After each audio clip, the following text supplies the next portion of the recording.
The idea for this started the very first day of freshman year when I was eating in the dining hall with my parents for lunch. I had made some neon at the end of high school, so it was on my mind, and I pointed up at the wall and I just said, I want to make a 10-foot tall neon battle axe and put it there. The reason for an axe is that it's the symbol of Morse College. It's on the crest of Samuel F.B. Morse, and it just looks really cool. So first we had to pick where to put it. So we had a bunch of meetings with facilities and health and safety and operations and the Morse head of college office. And we kind of looked around different places in the dining hall and settled on this corner as being the least obtrusive, but still could be seen from everywhere in the dining hall. So then I started on the design, the shape, the proportions, the size. And the size was the biggest challenge because it's actually really hard to figure out how big the Morse dining hall is just by standing in it.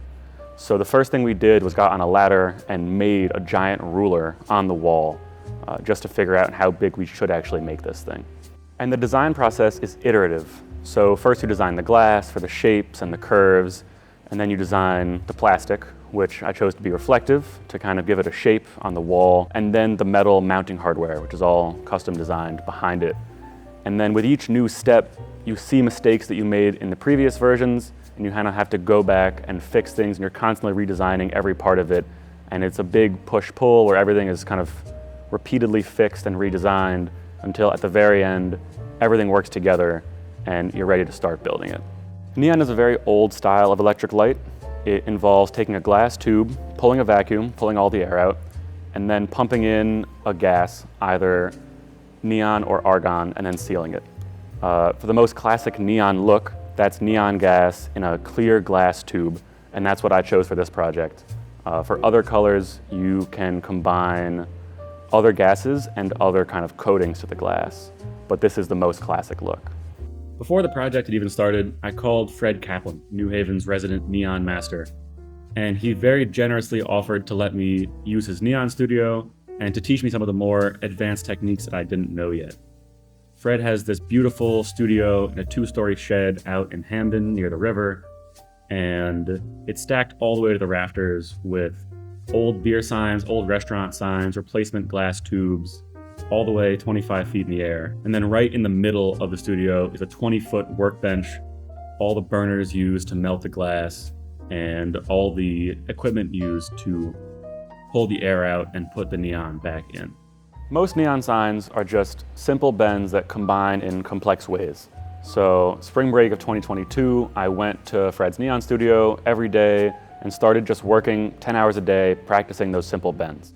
And by the time we got to making actual parts for the sign, I had brought in a 10-foot long full-size printout of the drawing for the sign.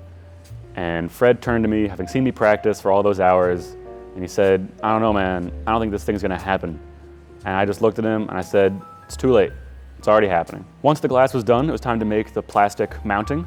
The plastic sheet was a huge acrylic sheet. It was shipped up from New York City, and it was made on a CNC with the help of an artisan in a workshop downtown at Makehaven on Chapel Street. It was made on a CNC, which is basically just a fancy drill bit on a robotic arm. The metal parts were made at the C's machine shop underneath Mason Laboratory on Hill House. I made them with the help of Nick Bernardo, who's been the teaching machinist for over 25 years now. He's incredibly knowledgeable, incredibly helpful, and we worked using traditional machining techniques to make all custom parts out of aluminum and a bit of steel to kind of hold the structure and the mounting of the sign. So once we had all the metal and plastic parts, we took them all downtown to that workshop and started assembling them. And once it was assembled, we lifted it up, and me and a friend walked it across the New Haven Green, across campus. A Yale tour group got to see a 10-foot tall axe just walking by as if it was a normal day.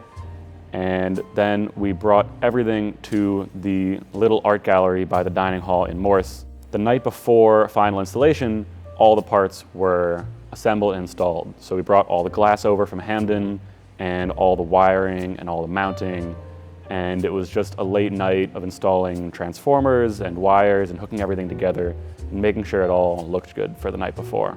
About a week earlier, some contractors had come and installed the mounting bracket in the wall, about 15 feet off the ground. The morning of, with the sign fully assembled, 3 of them came with a scissor lift and we all went into the art gallery and very, very, very gently picked the sign up, rotated it, and then walked it very slowly, very nerve-wrackingly through the halls, in front of the dining hall and then into the dining hall. And we brought it around and slowly brought it over to the crane, slowly brought it vertical. Two of them let go, the crane started going up into the air, and this one kind of crazy guy who's driving the crane starts standing on the handrails, and he's guiding the crane, driving the crane all at the same time.